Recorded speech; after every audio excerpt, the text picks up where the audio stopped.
Բարի օր հարգելի բարեկամներ, եթերում լաբորատորիա հաղորդաշարի հերթական թողարկումն է։ Մեր նախորդ երկու հաղորդումների ընթացքում մենք անդրադարձել ենք համապարփակ մի սոցիոլոգիական հետազոտության եւ նրա տվյալներին, որոնք վերաբերում էին հանրության հուզող շատ ու շատ խնդիրների հետ կապված հասարակության ամենատարբեր շերտերի վերաբերմունքին եւ այդ վերաբերմունքի, եթե կարելի է այսպես ասել, մոտիվացիաներին։ Այսօր մենք հաշվի առնելով հեռուստադիտողների հետաքրքրությունը թեմայի հետ կապված, շարունակում ենք նույն թեման, բայց արդեն մի փոքր այլ ուղղվածությամբ այսօր կխոսենք այնպիսի մի կարևոր հարցի մասին, որը վաղուց թերևս աշխարհի շատ երկրներում պաշտոնապես գրանցված է որպես ազգային անվտանգության բաղադրիչ մի մաս, խոսելու ենք հոգևոր անվտանգության հիմնախնդիրների, հոգևոր դաշտում մեր հասարակության մեջ առկա երևույթների եւ պատճառների մասին։ Ընդհանրապես մենք ապրում ենք դժվարին ժամանակներում, երբ ամեն օր մամուլը, լրատվամիջոցները հեղված են ամենատարբեր իրադարձություններով, մենք երբեմն չափում ենք զուտ դրանց հասարակական քաղաքական վերաբերմունքը, սակայն միշտ չէ որ չափում ենք դրանց հոգեբանական եւ հոգեկան ազդեցությունը մարդկանց վրա, որոնք որ այդ միջավայրում ոչ միայն որպես սոցիոլոգիական հետազոտության նյութ են, այլ մարդիկ, ովքեր ապրում են, արարում են, ստեղծագործում են, ընտանիքի են պահում եւ այլն եւ այլն եւ այլն։ Այս թեմաները բացելու համար ուրեմն ես այսօր հրավիրել եմ Հայկական հոգևոր վերականգնման հիմնադրամի տնօրեն Հովհաննես Նիկողոսյանին, բարև ձեզ, շնորհակալություն հրավերը ընդունելու համար։ Բարև ձեզ, շնորհակալ եմ հրավերի համար։ Ես այսօր միջև հաղորդման սկիզբը դուք ինձ մի թիվ ասեցիք, այսպես թռուցիկ, որը վերաբերում էր հենց այդ հետազոտության հետ կապված եւ եթե չեմ սխալվում, խնդիրը վերաբերում էր հոգեբանական տրավմա կամ դեպրեսիվ իրավիճակ ապրած մարդկանց թվին։ Հիմա ես այդ թիվը չբարձրացրել հետազոտությունը դուք եք արել, դուք երևի թե ինձ դրանից է սկսենք, որպեսզի հեռուստադիտողին էլ պարզվի, թե ինչու ենք մենք այս թեման այսօր շեշտադրում անում։ Շնորհակալ եմ հրավերի համար, կարծում եմ շատ այս րոպեական հարց է, որ ձեզ եւ ձեր հեռուստադիտողներին հետաքրքրում է։ Մենք Հայկական հոգևոր վերականգնման հիմնադրամը մեր կայքում revival.am 2023 թվականի դեկտեմբերին հրապարակեցինք մի քանի միջազգայինորեն ընդունված հոգեբանական թեստեր, որոնք առաջարկեցինք մարդկանց լրացնել, երաշխավորելով անշուշտ անանունությունը, որպեսզի սեփական հոգեվիճակի վստահելի ինքնագնահատական ստանան մարդիկ, որպես առաջին քայլ սեփական հոգևոր կայունությունը, հոգեբանական առողջությունը վերականգնելու ճանապարհին։ Եվ 2023 թվականի դեկտեմբերից մինչև 24 թվականի մայիս մոտավորապես հազարավոր մարդիկ երկրի ամբողջ տարածքով տարածրեցին այդ թեստերը, շատերը մեծ մասը որպես սեփական, ինչպես ասեցի, հոգեվիճակի ինքնագնահատման մեխանիզմ։ Թեստերը մենք նախորոք պատշաճորեն ուրեմն թարգմանել էինք, վալիդացրել էինք մեր ազգային մենտալիտետին, որպեսզի նաև օբյեկտիվությունը կարողանանք ապահովել արդյունքների։ Քիչ անց նաև կներկայացնեմ, թե ինչ էինք առաջարկում եւ ինչ ենք առաջարկում մարդկանց, ովքեր որ ունեն հոգեբանական վերականգնման կարիք։ Այդ 5 ամիսների, 6 ամիսների ընթացքում մոտավորապես 5200 հոգի լրացրեց դեպրեսիայի ուրեմն գնահատման թեստը, որի արդյունքները համ շշմեցուցիչ էին, համ սպասելի։ Որպես նախաբան ուղղակի ասեմ, որ տողատակում, որ մենք որևէ կերպ չենք պնդել եւ նաեւ Արար հիմնադրամի հետ անցկացված քանակական ուրեմն հետազոտության այս արդյունքները քանակական վերլուծության ենթարկելու մեջ չենք պնդել, որ սրանք ռեպրեզենտատիվ ներկայացուցչական ուրեմն արդյունքներ են, այդուամենայնիվ երկրի ողջ տարածքում պատշաճ սեռատարիքային բաշխմամբ, պատշաճ ռեգիոնալ ուրեմն մասնակցությամբ քաղաքային, գյուղական եւ այլն, որոնք մարդիկ իրենք են նշել, չեմ կարծում որ այդպես բոլորը խափած կլինեն, եւ այդ 5200 հոգու մեջ 40%-ից ավելին, 42.6%-ը միջինից բարձր դեպրեսիվություն ուներ, վերագրվող ուրեմն պատերազմին եւ դրա հետևանքներին։ Անշուշտ մենք այս գործիքը գործարկեցինք Արցախի հայաթափումից ընդամենը ամիսներ բռնի հայաթափումից ընդամենը ամիսներ անց եւ անշուշտ դա էլ ունեցել էր մեծ նշանակություն այդուամենայնիվ նշեմ որ մարդկանց ուրեմն մեծ մասը ովքեր որ լրացրել էին ուրեմն թեստը արցախցիներ չէին Եվ դուք մի թիվ էլ նշեցիք պարոն Նիկողոսյան որ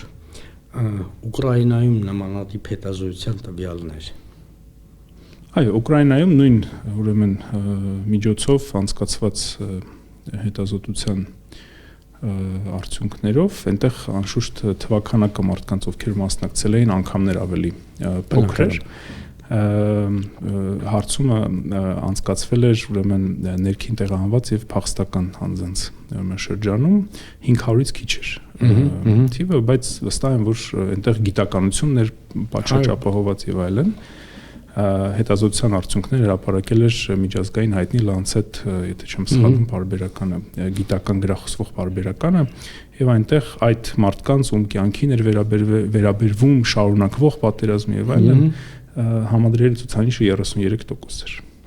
Այսինքն, որպեսզի հեռուստադիտողների համար բազ լինի, նույնատիպ մեթոդաբանությամբ, գիտական հիմնավորությամբ անցկացված հետազոտության պարագայում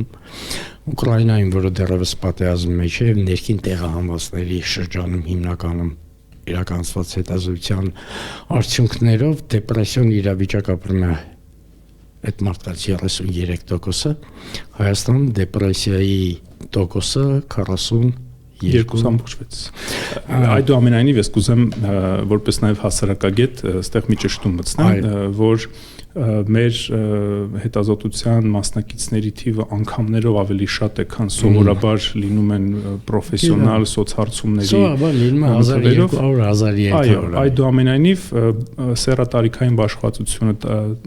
ռեգիոնալ բաշխվածությունը Հայաստանի բոլոր մարզերից եւ այլն թույլ են տալիս մեզ առնվազն անել այն ուրեմն փաստարկումը, որ ժամանակը պատերազմի եւ դրա հետևանքների վերքերը չի բուժում։ Ընդհանրապես դա։ Հիմա տեսեք, պարոն Նիկողոսյան, մի հետաքրքիր բան առաջանում, ընդհանրապես եթե մարդ անձնական ինչ-որ խնդիրներ է ունենում, ինքը դիմելու տեղ ունի հոգեբան, հոգեբույժ, հոգեվերլուծաբան եւ այլն։ Բայց եթե մենք գործ ունենք մի երևույթի հետ, որը հասարակության մեջ 40%-ին է վերաբերվում, այդ պարագայում հասարակության հետ մի հատված դիմի անհատների մասին չի, այսինքն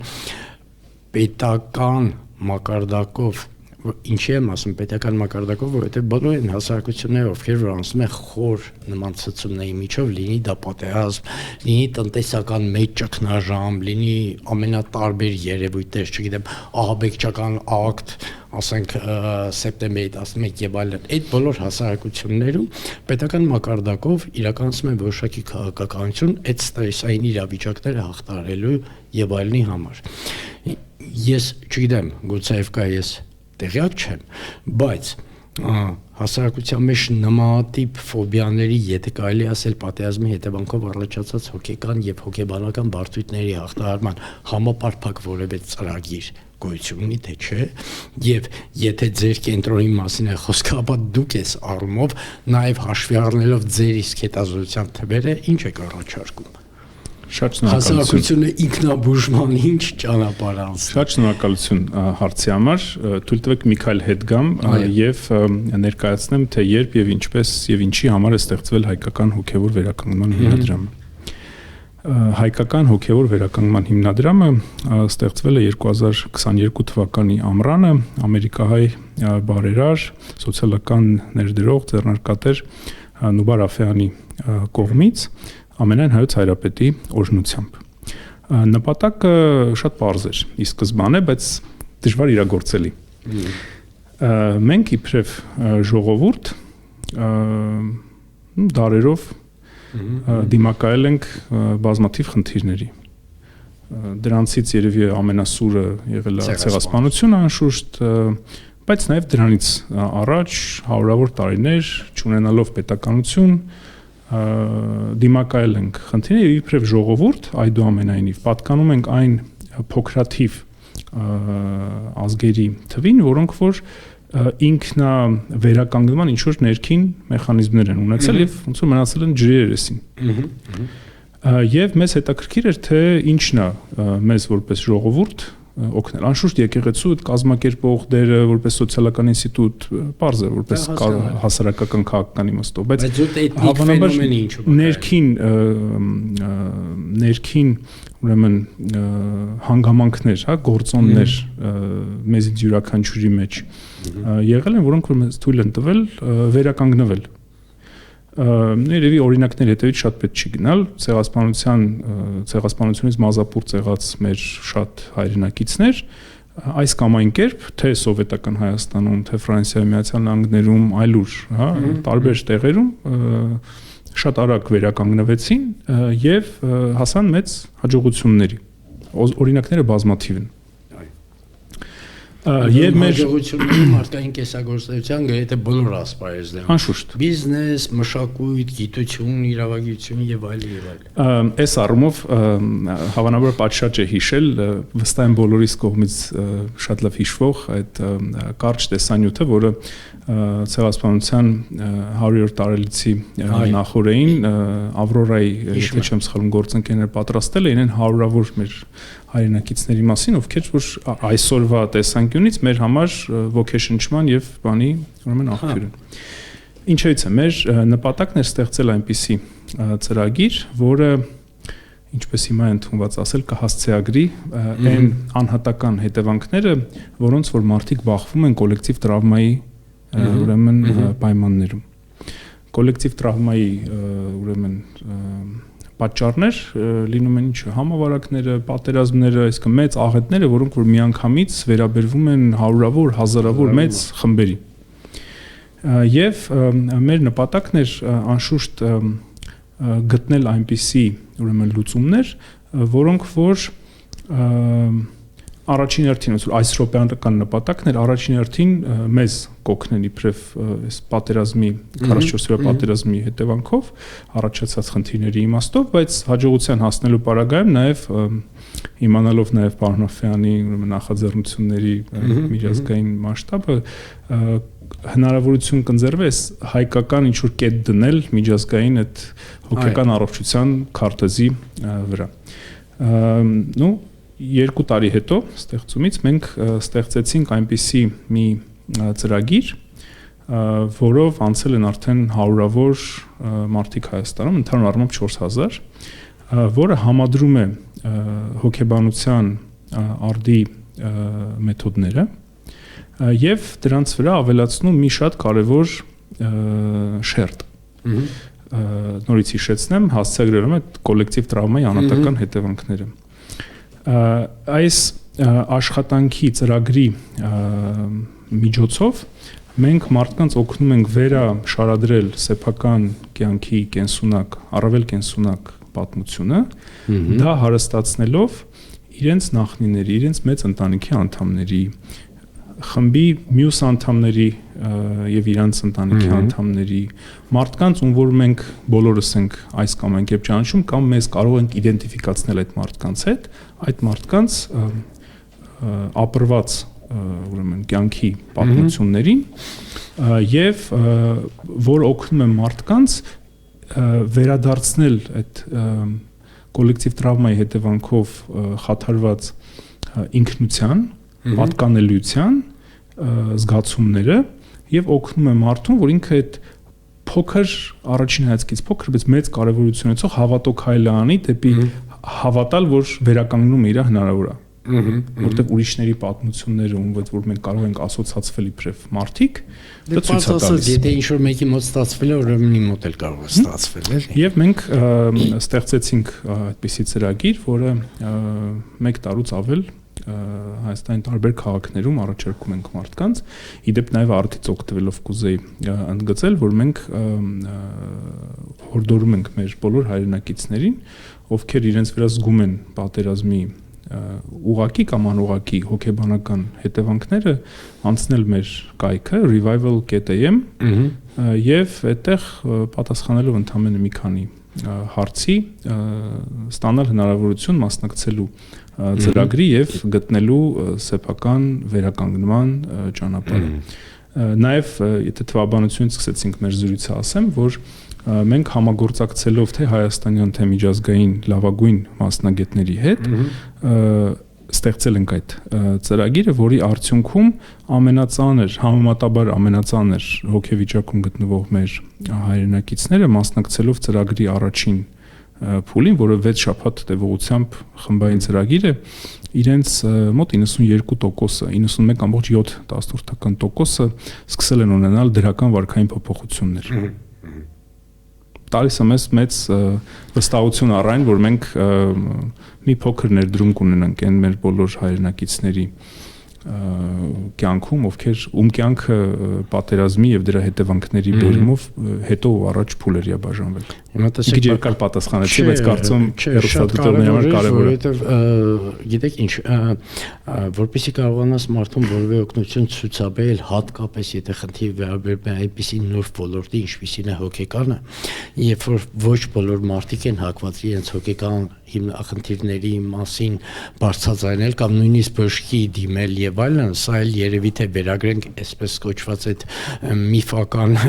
մենտալիտետային ինչ որ դրսևորումներին, մարդիկ իրենց այլ բոլոր ցավերի մասին մեծ հաճույքով գնում են ժամերով պատմում են բժշկին, բայց միշտ չի որ հակված են, հատկապես բարձր տարիքի մարդիկ, հատկապես շրջանում միշտ չի որ հակված են իրենց հոգեկան եւ հոգեբանական բարդությունների մասին բարձրաձայնել խոսել, բայց սիրելի հեռուստադիտողներ, եթե դուք չեք ընդունում, որ դուք խնդրեմ ունեք, դուք այդ ձեր խնդրեմը երբևէ չեք էլ բուժելու։ Առաջի հերթին պետք է դուք հասկանաք, որ դուք այդ խնդրեմն ունեք եւ ձեր վարքի եւ այլնի փոփոխությունները տրամադրության, որոնք որ տեսնում ենք եւ ամենատարբեր անուններ կարող է շրջապատում դրանք երևույթային օբյեկտիվ պատճառներով, որոնք նաև կարելի է բուժել, բայց դուք մի շատ կարևոր բանի վրա ուշադրություն դարձրեցիք, որ անձամբ ինձ, որքան ես գոնե զուտ հետաքրքրության տեսակետից նայել եմ, նմանատիպ բոլոր այն աշխարհի տարբեր փորձը, որ թվարկում էի,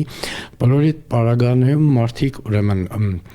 հոգևոր վերականգնողական աշխատանքներում միշտ նշում էին կոլեկտիվ ուրեմն սեանսների եւ կոլեկտիվ աշխատանքի մեթոդաբանությունը, տեսեք, եթե հասարակությունը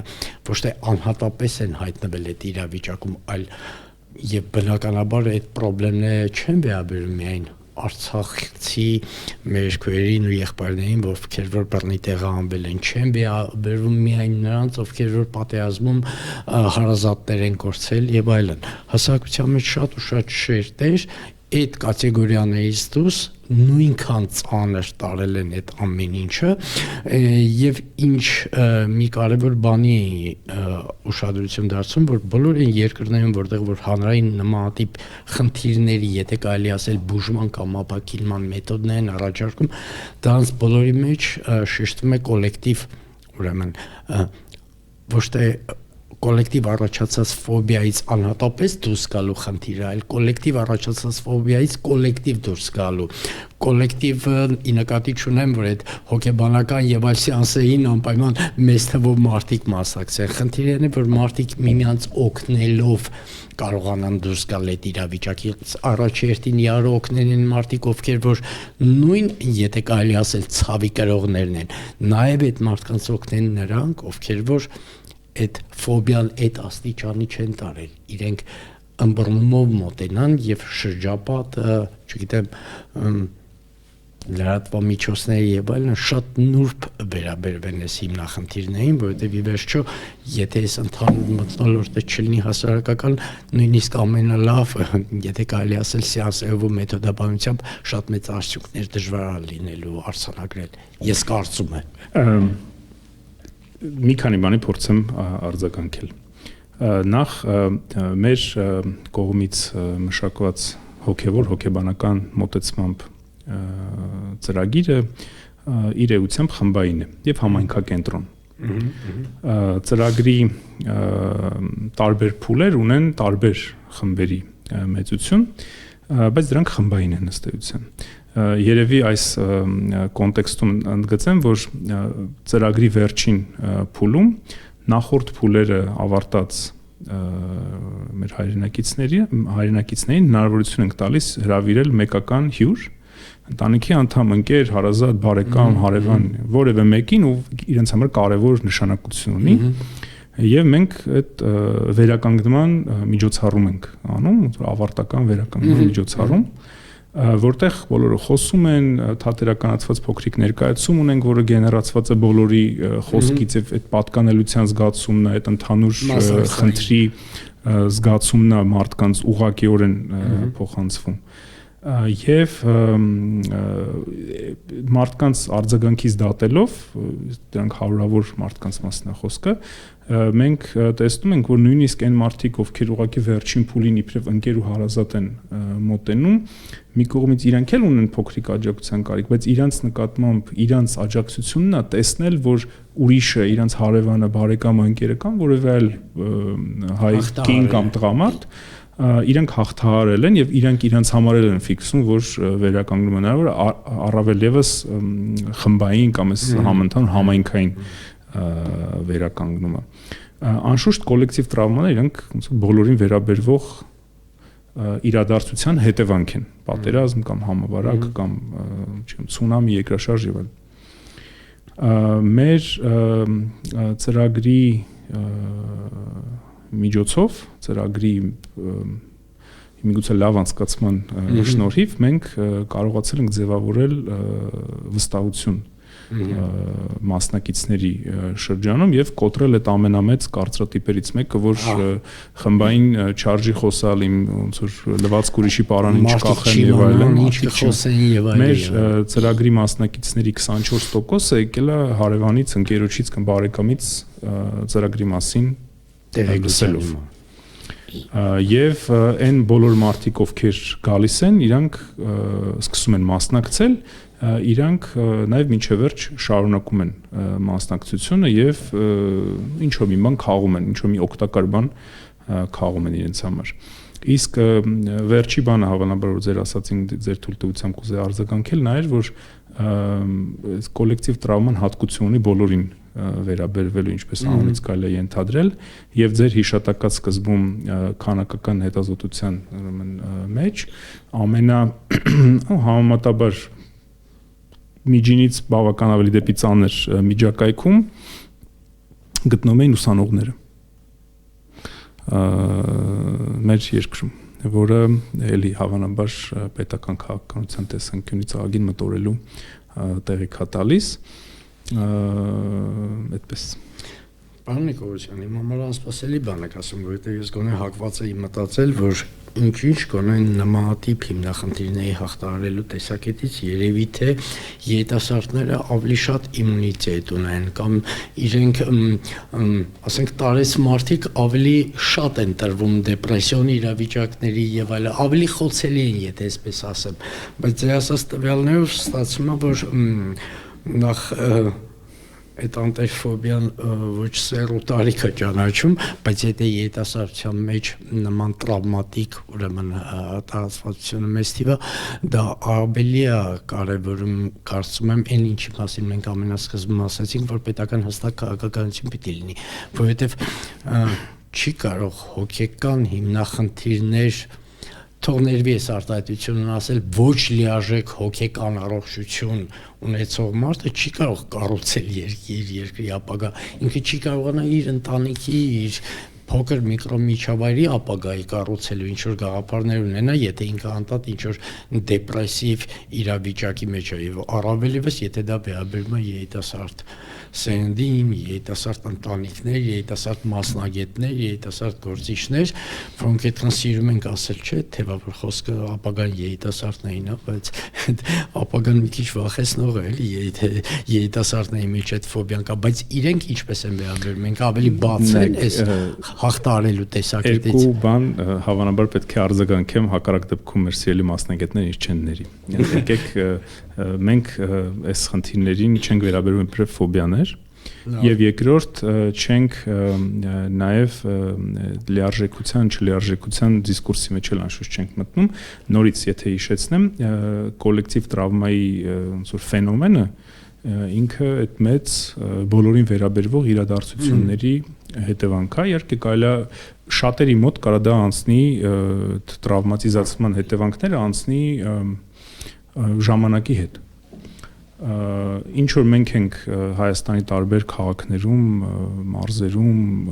հարյուրավոր մարդկանց հետ ուրեմն աշխատում, կարող եմ ասել, որ երևի միակ լավ հիմնավոր եզրակացությունը, որ կարող եմ անել այսքան ժամանակ ուրեմն աշխատելուց հետո, որ ժամանակը չի բուժում։ Այսինքն ակնկալել, ապավինել ժամանակին, որ ժամանակը ամեն ինչ տեղը կգցի, դա այդքան տենց չի։ Ну, հավանաբար այդտեղ նաև օբյեկտիվ լիքը հանգամանքներ կան, չգիտեմ, հայրենիքի մի մասի կորուստից մինչև հասարակական քաղաքական դիսկուրսի վերաբերյալ լիքը բաներ, որտեղ որ առանցքային թեմաներից մեկը այսօր ինքնությունն է։ Եվ դա անորոշության ինձ թվում է ագին բան է ստեղծում, պաշար է ստեղծում մարդկանց շրջանում եւ դրանք հանգամանքներ են, որոնք որ ստեղծում են բարդացնում են իմ կարծիքով կոլեկտիվ տրավմայի խորությունը, ծավալը եւ այլն։ Նորից շատերի մոտ կարող ժամանակը նաեւ անցկացնի, բայց մենք տեսնում ենք, որ ժամանակը դատելով մարդկանցից հարյուրավոր մարդկանցից, ովքեր ամեն օր անցնում են կայքում հրապարակված ինքնագնահատման թեստերը, որոնք նորից կոչ են անում մարդկանց լրացնել, զուտ սեփական հոգեվիճակը անանուն կերպով ինքնագնահատում անելու տեսանկյունից վիճակը առանձնապես չի լավանում։ Այդտեղ մասնագիտական բավական լուրջ աշխատանքի կարիք կա եւ դա շատ կարևոր է։ Մենք անշուշտ հիմնադրամը փորձում է նաև գործակցել անշուշտ թիմերի հետ համայնքներում, ուրեմն մարդկանց հասնելու իմաստով, բայց նաև պատկան մարմինների հետ, որպեսզի ծավալները հաշվի առնելով փորձենք համադրել այն ուրեմն կարողությունները, որոնք որ ըստ էության կան, չգիտեմ, ուժեղացնենք մասնագետներին եւ այլն, որպեսզի այն մեծ խնդիրը, որը կա, ինքը չսառի, այսինքն ինքը ուղղակի սկսի գոնե շատերի համար լուծվել, գոնե այն մարդկանց, ովքեր որ ամենածանր հոգեվիճակում են, իսկ ծանր հոգեվիճակում են ուսանող, լրագրող, չգիտեմ, պատերազմին զոհ ունեցող ընտանիքի անդամներ, հարևաններ եւ այլն, այսինքն շատ շատերը անկախ նրանից իրենք արմատներով Արցախից են թե չէ, այսինքն այդ մտայնությունը ինքը զուտ մեր ոնց որ թվերի լեզվով եթե խոսամ անհիմն է այդ մտայնությունը, այնտեղ չկա բան, հիմք չկա որևէ։ Մենք նաև մի անգամ շտապելով ասեմ, որ ներկայումս մեկնարկեցինք ուրեմն մասշտաբային լայնամասշտաբ վերապատրաստման ծրագիր մոտ 120 հոգեբանի եւ սոցիալական աշխատողի, որպեսզի կարողանանք հոգեբանական աջակցության այս մոտեցմամբ ծրագիրը հասանելի դարձնել բոլոր մարզերում առանց խտրության։ Տեսեք, դուք անդրադարձաք այդ բանին եւ միանգամայն տրամաբանական է, առաջի հայացքից մարդու մոտ կարող է առաջանալ տպավորություն, լավ, ինչ որ մի բան եղել է, ինչի պիտի որ ժամանակը չբուժեր, էլի, բայց արի տես որ այդ տրավման կամ ոչ ստանդարտ իրավիճակից խախտումներին ճիշտ է դրանից հետո ասենք 44-օրյա պատերազմը ավարտել է, բայց դրանից հետո եղել են ջերմուկը, եղել են մյուսը, կա այսպես ասած հանրային դիսկուրսի մեջ պատերազմ թե խաղաղություն բանը, կա դրան գումարվում են սոցիալական դժվարություններ, հոգեբանական դժվարություններ, մարդը միացնում է հեռուստատեսությունը, այս վերջերս մի բան նայեցի, ուրեմն մեմ էր սարքած, հայտնի, ուրեմն սարսափ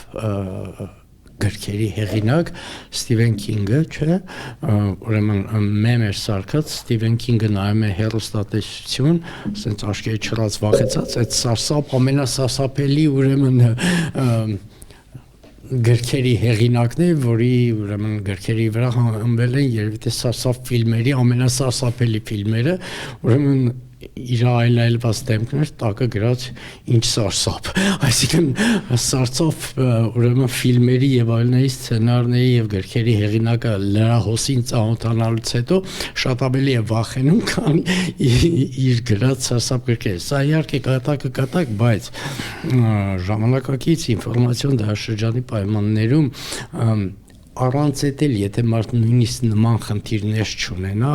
լրահոսը, ընդորում լրահոս չեմ ասում, որ չգիտեմ ցունամի է եղել Ճապոնիայում կամ թե չի երկրաշարժ է եղել որևէ մի տեղ, այլ այն լրահոսը, որը վերաբերում են ներհայաստանյան իրավիճակին, սպանություններ, ձերբակալություններ, գողություններ, շինցուգործելու մարդկանց կալանավորումներ եւ այլն սոցիալական դժվարություններ սպառում են վաղը մյուս օրը սա գինը կբարձրանա մարդիկ իրենց կենցաղով տեսնում են թե ինչպես է այսպես ասած կաթիլ գները սպառողական սանդի է թվում բարձրանում մարդիկ առանց էլ այդ անկայունությունը եթե դեռ այն ձեր ասած պատերազմի ուրեմն հետևանքների հոգեբանական բարդույթը չլինի, որը լրահոսը ինքնին այս մի բան առաջարկում ենթադրում եմ, ես մասնագետ չեմ, ենթադրում եմ ուղղակի, որ դա թույլ չի տալիս, որ այն ձեր ասած հիմնարար արմատը վերանա, այլ ընդհակառակը մարդուն կարծես թե ձեռքից ոտքից բռնած անդադ պահում են նույն տրամաբանության մեջ եւ այսօր հաղորդումից առաջ էլի որ զրուցում էինք դուք ասիք որ շատ մարդիկ ասոցիալ իրենց ուրեմն գործողություններում ոչ քաղաքական, ոչ լատվական եւ այլնում, որ շատ մարդկանց այդ մի պայմանական այսպես ասած Սարյան փողոցի սինդրոմով եթե ուրեմն բանենք, շատերը ուղղակի նման միջոցներով փորձում են փախնել իրականությունից։ Դա էլ իրենց երևի թե մեթոդն է, գոնե ես իմ շրջապատում շատ մարդկանց գիտեմ, որոնք որ ասում են չեմ ուզում ոչ հեռուստացույց միացնել, ոչ ուզում եմ Facebook մտնել, չեմ ուզում այդ փոխադարձ մեղադրանքների, վիրավորանքների, այդ պարակտող հանգամանքներին, որոնք գալիս գումարում են ձեր նշած ուրեմն այդ հիմնախնդիրներին, ուղղակի այդ ամեն ինչի չեմ ուզում լինել, որովհետև առողջ մարդն է հիվանդանում, որտեղ մնաց խնդիրներ ունեցող մարդը։ Ну, հետտրավմատիկ ստրեսի պայմաններում շատերը անշուշտ մասնագիտական օգնության բացակայության պայմաններում ինչ-որ սեփական լուծումներ են ընտրում, հա։ Մեկը գնում է լավ տեղեր հանգստանալու, հա, մեկը ձեր նշած Սարյան փողոցա գնում, մյուսը պարզապես նախընտրում է դրա մասին չմտածել, չխոսել, չմտածել, ուրիշ բաներով ժամանակը լցնել։ Այդ փոխիկ ուրախություններ է փորձում գտնել մի կերպ ինչ որ բանը իր հոգեվիճակը կայունացնելու։ Ամեն մարդ իր ձևով։ Բայց այդ փախուստի ուրեմն հանգամանքը մասնագիտական գրականության մեջ շատ լավ քննարկված հայտնի գիտությանը հանգամանք է, դա օբյեկտիվ ոնց որ իրականություն է։ Ուրեմն անկախ այդ կոլեկտիվ տրավմայի հանգամանքից հիմա փորձում եմ ձեզ արձագանքեմ նաև որպես մարդ, որը որ մոտավոր նման առարկա դասավանդում է մի քանի տարի ի վեր։ Մենք աշխարհում ոչ միայն Հայաստանը փոքրիկ մանրակերտ է, անշուշտ այդ աշխարհում մեծ ուրեմն տենդենսների։ Մենք ունենք այդ ատոմիզացված հասարակություններ, հա, որտեղ ամեն մեկը սեփական ճշմարտության ինչ որ հոսանքի մեջ մնացածին առանց տեսնելու կամ մնացածի լեգիտիմությունը չընդունելով, տենց գնում է առաջ իր զբաղված բազմազբաղ առօրյայի պայմաններով։ Ամեն մեկը լսում ամենակ այն լրատվամիջոցը, որը որ սիրում է, կամ որը որ ուզում է լսել, որը որ սիրում է, այսինքն անկախ նրանից այդտեղ մասնագիտական լրագրություն կա թե չկա, այդտեղ ինչ-որ փաստերի ստուգման ինչ-որ բան կա թե չկա, այսինքն ում որ լոյալության բանով հանգամանքով։ Եվ այս ատոմիզացված հասարակություններում մեծ ուրեմն պայթյունների ուրեմն պարագաներում ընդհանրապես ամեն ինչ խառնվում է իրար, հա։ Հիմա պատկերացրեք, որ մեր մոտ ինչ է ըստ էության տեղի ունենում, հա, այտենց մի քանի տարի է, նո եթե նայենք պատերազմից 5 տարի է, հա, համենայն։ Ունենք սովորական եվրոպական ատոմիզացված հասարակություն, եղավ մեծ խնդիր, պատերազմ իր սարսափելի հետևանքներով, սկսած այն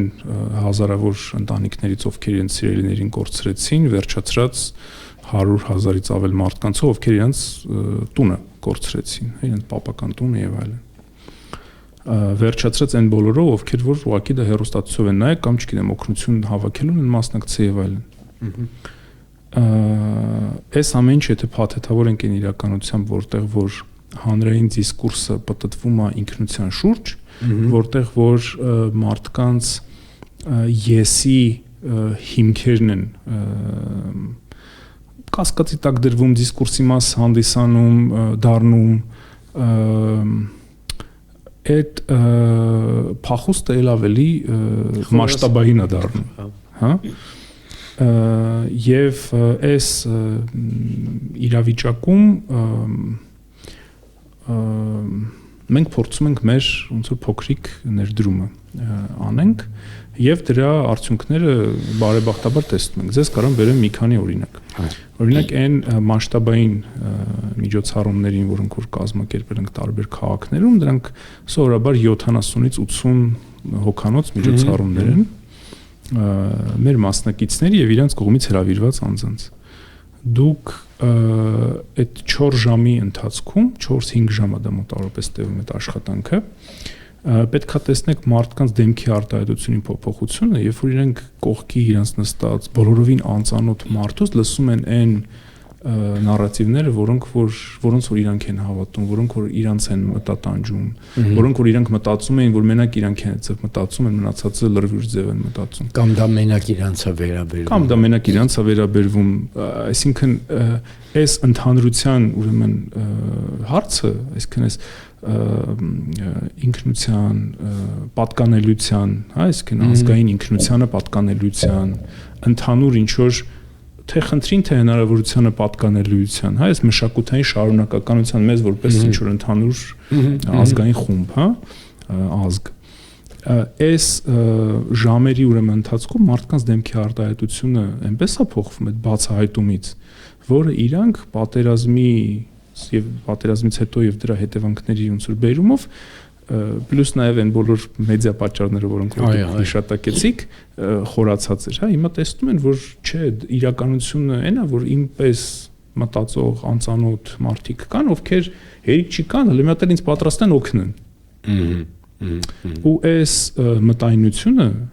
որը որ ըստ էության մարդիկ տեսնում են, ոչ թե մենք իրենց պատմում ենք այդ մասը, իրենք տեսնում են։ Դա քարոզչություն չի, դա իրականություն է։ Մենք բացարձակ ջանքել չենք գործադրում քարոզչության, որովհետև օրինակներ են մարդկանց, ովքեր որ ներկայացնում են այդ միջոցառումներին սեփական վերականգնման պատմությունը ծրագրի ուրեմն ընթացքում, բավարար է որպես օրինակ այս մարդկանց, ովքեր առաջի անգամ են առնչվում, տեսնելու որ իրանցպես մարդիկ էլի կան։ Եվ ինպես մարդիկ էլի կան, ուրեմն այդ արտահայտությունը երևի ամենաշատ հնչող բաներից է։ Հետադարձ կապերից է, որ մենք մարդկանցից լսում ենք որպես լավ բացահայտում, որ իրանց համար արեցին, որ մեր ընդհանրությունները ի վերջո ավելի շատ են, քան մեր տարբերությունները։ Այս ատոմիզացված հասարակություններում հետպատերազմական ստրես բան եւ այլն, այս երևի ամենամեծ բանն է, որ մարդիկ իրանց համար մենք տեսնում ենք, որ քաղում են այս փոքրիկ հնարավորությունից։ Վերադառնալով այս առումով, ուրեմն ամենասկզբում որ դուք ասացիք ցեղասպանությունից հետո այդ հաջողության պատմություններ եւ այլն եւ որ ուզում եք բացահայտեիք թե ի վերջո որն է այդ բանաձևը, որը որ մարդիկ կարողացել են այդ արհավիրքը հաղթահարել եւ այլն, որովհետեւ ի վերջո եթե մենք նայում ենք սփյուռքը դեռ հասկանալի է, բայց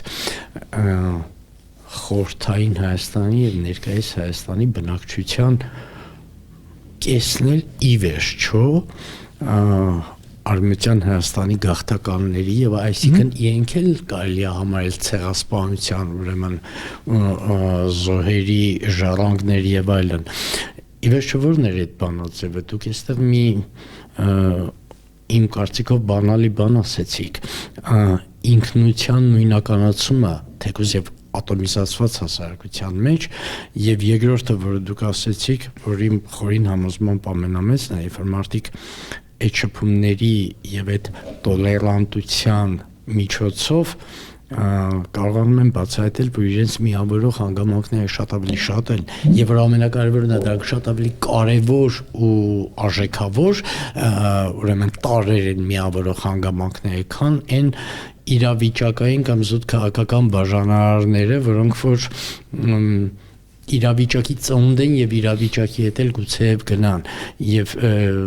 բառախաղ չեմ ուզում անել, եթե մեր ուրախությունը չի կարողացել մեզ միավորել չի շուտ հանգամանք լինի, բայց գոնե այս ցավը, այս կորուստը եւ այլն է,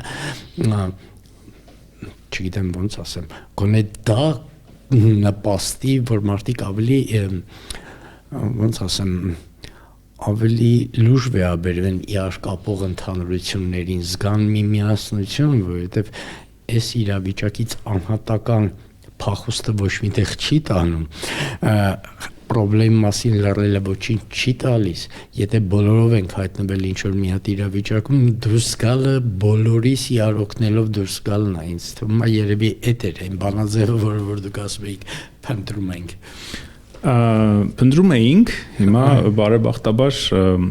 մեր գործընկերների թե Հայաստանում, թե Հայաստանից դուրս շնորհիվ գտել ենք, գոնե իբրև առաջին ծրագիր, որը հիմնադրամը իրականացնում է, անշուշտ հիմնադրամի ծրագրերը ապագայում պլանավորվում են, որ բազմապիսի, տարբեր խմբերի, տարբեր իրավիճակների համար լինեն։ Այստեղ բանաձևը շատ պարզ էր։ Մենք իբրև ժողովուրդ, այս մեր վերականգնող ունակության պատմությունը ինքը շատ յուրահատուկ է։ Աշխարհում շատ քիչ ժողովուրդներ կան, ովքեր որ ոչ թե 1, ոչ թե 2, ոչ թե 10, այլ շատ ոնց որ խնդիրների ցիկլերով են անցել։ Կարող եք ասել պերմանենտ։ Նուբար Աֆյանը օրինակ մեզ անվանում է բան սուպեր վերականգնողներ, որովհետև անընդհատ վերականգնման փուլի մեջ ենք։ Բայց մենք նաև շատ յուրահատուկ վերաբերմունք ունենք մեր ավանդույթներին, մեր պատմությանը, մեր նախնիներին եւ այլն։ Հաճախ ժամանակ չի լինում դրա կրթական արժե համակարգային երևույթ է։ Անշուշտ։ Որտեղ եկեղեցին անշուշտ ունի իր ուրույն, հայ առաքելական եկեղեցին ունի իր ուրույն դերը եւ ունեցել է։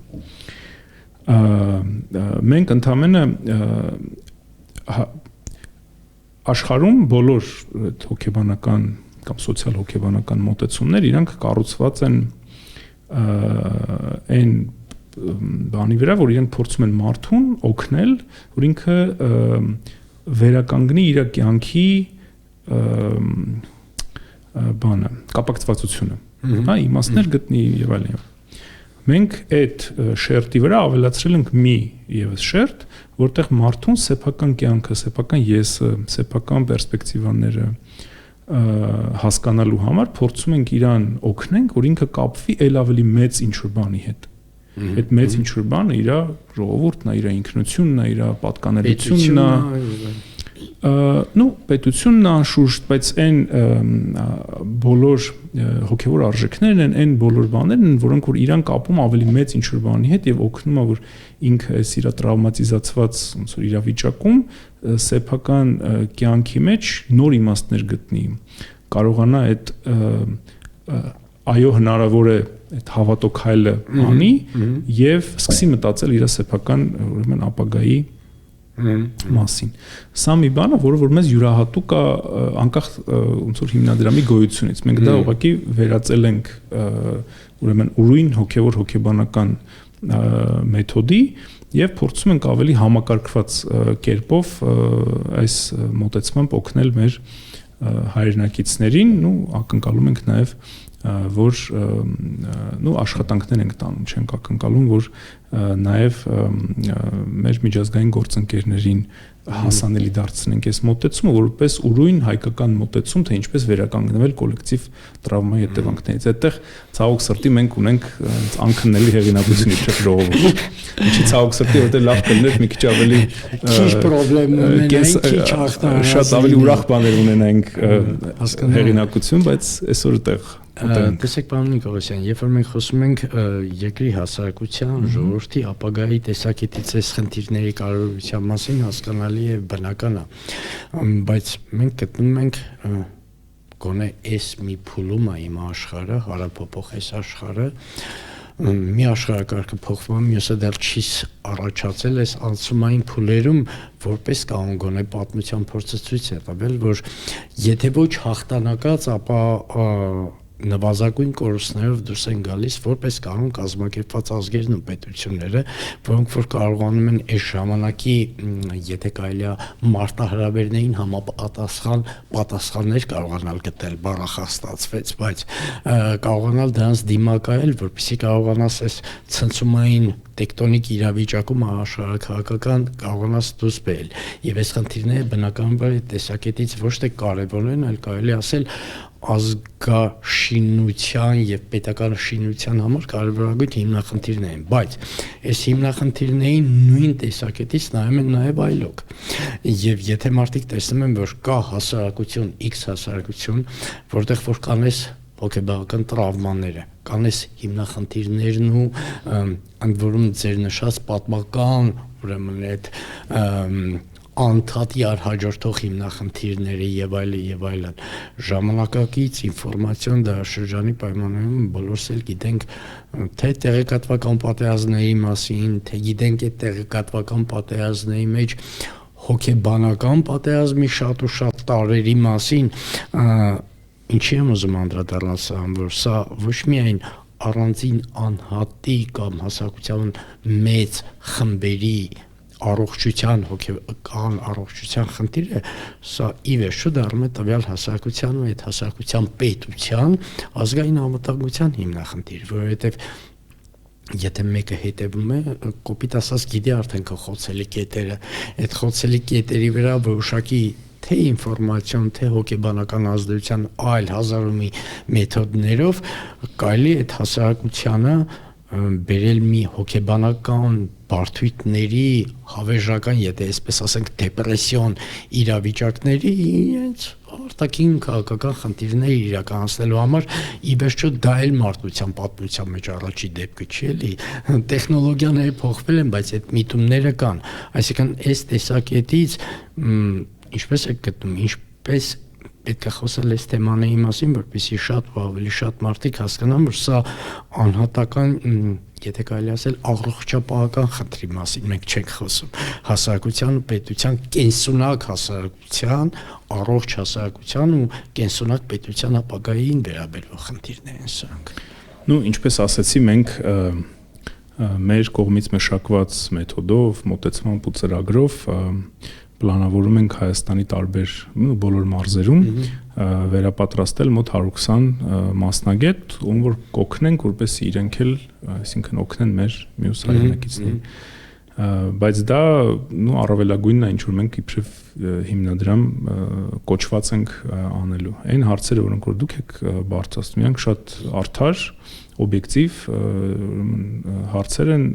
որոնք վերաբերվում են պետական քաղաքականության ուրեմն դաշտին եւ շատ երկրներում դրա համար գոյություն ունեն առանձին ուրեմն պատկան մարմիններ, ովքեր որ մի կողմից ասում եմ պաշտպանում են սեփական հասարակությանը, մյուս կողմից էլ հարձակվում են ոչ բարեկամ ժողովուրդների հասարակությունների վրա կամ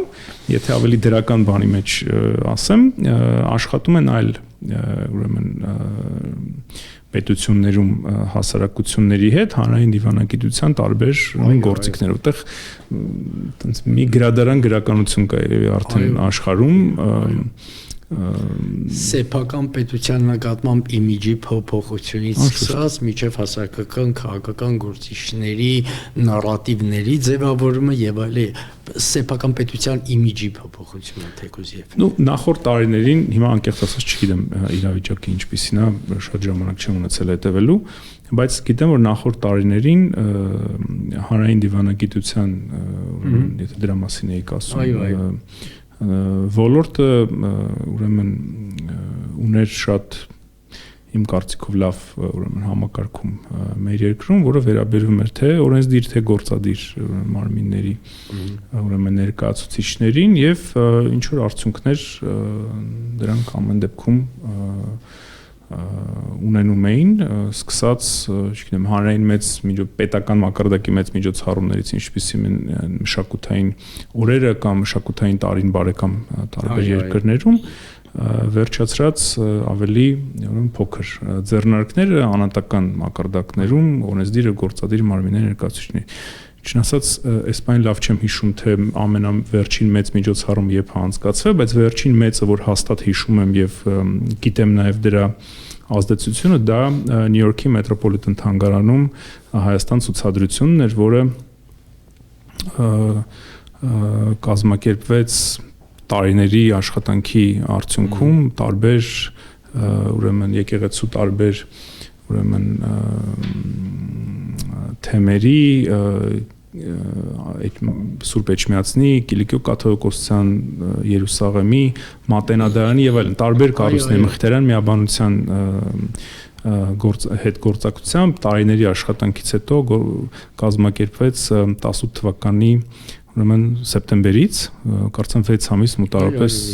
եղավ, դրանից հետո ինչ ավելի մեծ միջոցառումներ ա եղել, չեմ կարող ասեմ, չգիտեմ։ Չէ, բայց այդ թեկուզ այդ նույն օրինակի տեսակետից շատերի մոտ ցավոք սրտի նաև մեր հասարակության մեջ դա, այսպես ասած, ընդհանրապես դա ինչա ցուցահանդես են կարել մետրոպոլիտենում, բայց դրա ազդեցությունը հանրային հասարակական կարծիքի մեջ Հայաստանի հայության որպես ժողովուրդ, որպես պետություն համաշխարհային քաղաքակրթությունը քաղաքակրթորեն հարստացնող որպես ժողովրդի իմիջի այնպիսի մի ալիք կար, որ դրա նշանակությունը դժվար է գերագնահատել։ Եկեք վերադառնանք ինքնության եւ հոգեբանության ոլորտն, նայեք, մեր տոկունության, եկեք Հայաստանաբնակների մասին խոսենք։ Այո։ Տոկունության մեջ շատ կարևոր շերտ կա առ այն, որ մենք կարծում ենք, որ հայերին աշխարհում հարգում են։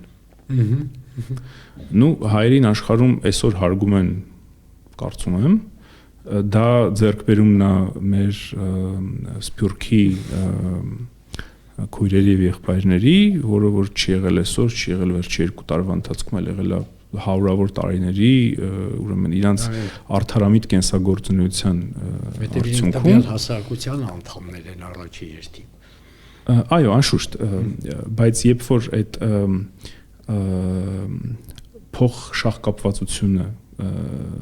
Հայաստանի եւ հայաստանցիների եւ սփյուռքահայերի ինքնության շուրջ մենք տեսնում ենք այսօր դա երևի արդեն դժվար է թաքցնել դա ոչ միայն ինչ որ քաղաքական հարցեր լուծում կամ, չգիտեմ, այսօրվա հարցը մյուս երկուշաբթի կանցնի, այլ դա խլում է մեր տոկունությունից, մեր այդ resilience կոչվածից, որտեղ որ այդ առաջնային այդ շերտը, որ մենք հայաստանցիներս տարբեր տեղերում կամ ճամփորդելով կամ Հայաստանում, չգիտեմ, օտարազգիների հետ շփման ընթացքում, հենց մենք մեզ ներկայացնում ենք իբրև հենց համաշխարհային ազգի փոքր պետությունում ապրող ազգի ներկայացուցիչներ, բայց երբ որ այդ հանրային դիվանագիտության ուրեմն գործիքները չեն պակաս արդյունավետ են գործում կամ չեն գործում կամ երբ որ այդ տարանջատումն է մտնում, ստեղ շատ կարևոր այդ բան ենք մենք կորցնում, երկու ստեկ վստահ եմ, որ սփյուռքահայերն էլ իրենց տեսանկյունից բան կա տոկունության այդ մեր պաշարն ենք ըստ էության սպառում, որը մեր կյանքի ընթացքում հավանաբար տենց չի սպառվի շատ, բայց այ մեր երեխեք հավանաբար ահագին բան կունենան մտածելու, որ ինչ որ 0-ից կամ ինչ որ ահագին մինուսից ինչ որ մի բան նորից կառուցեն։ Դա սերունդներով ըստ էության վաստակած անուն է եւ համբավ, որը կորցնելով հավանաբար ինչ որ քաղաքական հարցեր շահողները կշահեն, շահողները չեն շահի, բայց մեր տոկունության այդ պաշարից է գնում, ես երևի դրա մասին կուզենայի ընդգծել։ Այո, շատ կարևոր բան եք ընդգծում, պարոն Նիկողոսյան, որովհետև ինչպես եւ ցանկացած այլ ոլորտում քանդելը տասնապատիկ ավելի հեշտ ու կարճ տևում, այդ կառուցել, քարի վրա շարելն է, որ տասնամյակների եւ ամբողջական սերունդների նվիրումի ու ամենօրյա, եթե կարելի է այսպես ասել, ոչ թե այդ ուղղությամբ աշխատանքի, այլ նորմալ կեցության արդյունքում ձեռք բերված այդ համբավի կապիտալի, որը ինքնին մշակութային արժեք է, դա բան, եւ քանի որ արդեն ամփոփում ենք հաղորդումը, ես իմ բոլոր հյուրերին նույն հարցը ուզում եմ տալ։ Այս հիմնախնդիրների տեսակետից, եթե դուք մարդ եք, որը ոչ թե հիմնադրամը ղեկավարում, ինչ որ հասարակական սեկտորը ներկայացնում եւ այլն կամ թեկուզ գիտական դասախոսական սեկտոր, այլ մարդ, ով որ հնարավորություն ունի այսօր որոշում կայացնելու եւ այդ որոշումը իրականացնելու առաջի քայլը, որը կանեիք այս ձեր նշած այդ կարևոր ինքնության վերականգնողական ռեսուրսի ուժեղացման տեսակետից առաջի քայլը ձեր կարծիքով որը պետք է լինի։ Եթե դուք ինքներդ անեիք կամ այն մարդը, որ իզորյա դա անել, հիմա հրաշքի բերումով լսելու է ձեր խորհուրդը, կարծիքը, տեսակետը։ Ոչ մի տենց հեծանիվ հայտնագործելու հավակնություն անշուշտ չունեմ։